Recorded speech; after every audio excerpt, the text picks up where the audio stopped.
Ya, terkait dengan berita bahwa Joko Chandra tiba-tiba muncul dan mendaftarkan PK di Pengadilan Negeri Jakarta Selatan, maka secara hukum Joko Chandra ini ada orang buronan DPO. Oleh sebab itu, Kejaksaan Agung maupun kepolisian itu harus segera menangkapnya. Segar, hijau. Sahabat Indonesia, kita jumpa lagi di Kanal TV Anak Bangsa. Kali ini kita bahas fenomena yang sedang panas-panasnya, yang baru saja dikemukakan oleh Menko Polhukam Mahfud MD, bahwa Joko Chandra, pemilik dari Mulia Group yang terkena kasus DPO, daftar pencarian orang, tiba-tiba muncul di Indonesia, datang untuk membuat iktp sebentar untuk melakukan peninjauan kembali kasusnya. Kita masih ingat beberapa tahun yang lalu buronan ini diadili secara in absentia 2009 kalau tidak salah. Kemudian diputuskan bersalah 2 tahun gara-gara kasus Cesi Bank Bali, kalau kita masih ingat. Ada 900 miliar lebih yang digelapkan di dalam kasus itu.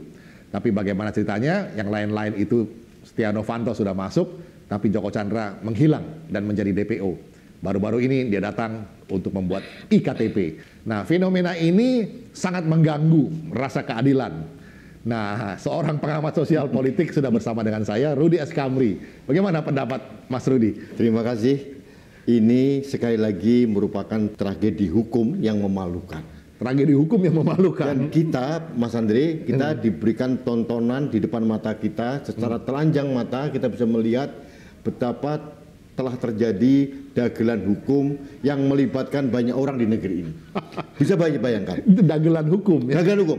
Bayangin Mas, seorang buronan 11 tahun, ya mulai tahun 2009 diputus MA yang terakhir, sampai dengan tahun ini, merugikan negara 904 miliar, hanya divonis 2 tahun penjara.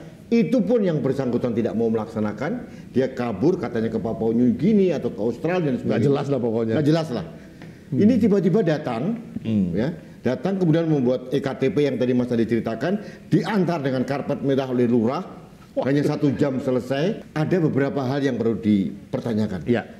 Kemana kejaksaan? Kejaksaan. Ya, selama 11 tahun tidak berprestasi apapun, mengendus keberadaan dia. Kemudian juga dibantu dengan aparat kepolisian. Ya. Imigrasi. Bagaimana DPO bisa keluar masuk negara ini dengan mudahnya. Kemudian lagi Dinas Kependudukan. Pemda DKI Jakarta, halo. Ya, ada orang buronan datang Lurah Grogol Selatan, Kelurahan Grogol Selatan. Grogol Selatan, kemudian diantar oleh Pak Lurah ke Dukcapil Jakarta Selatan, dipotret, dapat ektp dan mengajukan PK, peninjauan kembali. Wah. Sahabat Indonesia, apa yang lebih dari dagelan hukum yang bisa kita sebut dari fenomena ini? Ini memalukan, Mas Andri. Ya, sahabat Indonesia, kita berharap sokoguru perekonomian kita kan ada 3 katanya ya, BUMN, Badan Usaha Swasta, sama Koperasi. Swasta ini ada yang besar, ada yang kecil. Kita tahu kalau namanya pemain ekonomi kita nih 99,99% adalah UKM. Yang 0,01% itu adalah yang usaha besar. Tetapi sayangnya yang usaha besar ini contohnya yang model seperti begini, yang sering kita sebut dengan nama konglomerat hitam. Kenapa? Karena mereka menjadi semacam kapitalisme semu yang bukan industrialis. Kecil tapi menguasai hajat hidup orang banyak. Kerjaannya cuma mau mengincar APBN atau anggaran negara. Jadi tidak ada spirit entrepreneurnya. Nah, caranya yang paling gampang untuk itu ya main politik uang. Seperti yang sedang dipertunjukkan sekarang ini, menjadi keprihatinan dari seorang ini merupakan suatu harus refleksi bagi kita semua. Bagi aparat hukum, orang-orang politik, aneh seseorang yang pengusaha besar, Mas. Hotelnya ada di mana-mana, gedungnya ada di mana-mana, perusahaannya masih eksis di Indonesia, masih bisa berproduksi, menghasilkan uang, tidak disita oleh negara. Orangnya bisa keluar masuk, dan ini menurut saya adalah Joko Chandra telah mengadali hukum di negeri ini.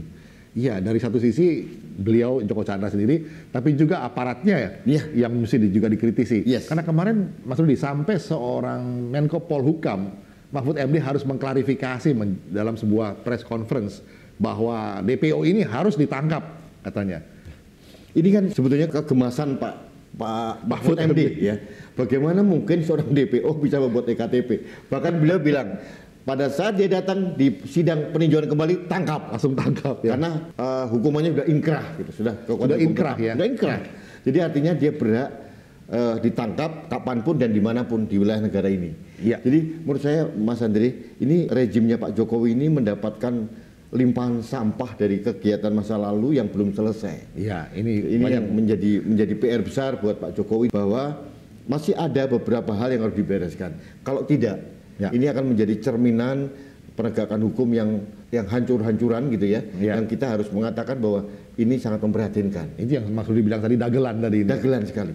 Pak Andri, bagaimana mungkin seorang teroris yang punya jaringan hebat sembunyi dimanapun bisa ketangkap oleh polisi kita? Yang ini jelas di mana-mana kantornya segala macamnya. Kantornya jelas, kemudian terdeteksi di Australia, kemudian di Papua New Guinea, katanya juga sudah menjadi warga Papua New Guinea, masih mempunyai identitas resmi negara ini. Ini kan sesuatu yang sangat aneh dan memprihatinkan. Iya, sahabat Indonesia, ini salah satu hal yang aneh dan memprihatinkan memang. Dagelan hukum seperti yang disampaikan oleh seorang Rudi S. Kamri ini menjadikan satu kritik dan juga himbauan kepada para penegak hukum. Bagaimana kejaksaan, kepolisian siap untuk segera membereskan masalah ini? Kita jumpa lagi di acara berikutnya.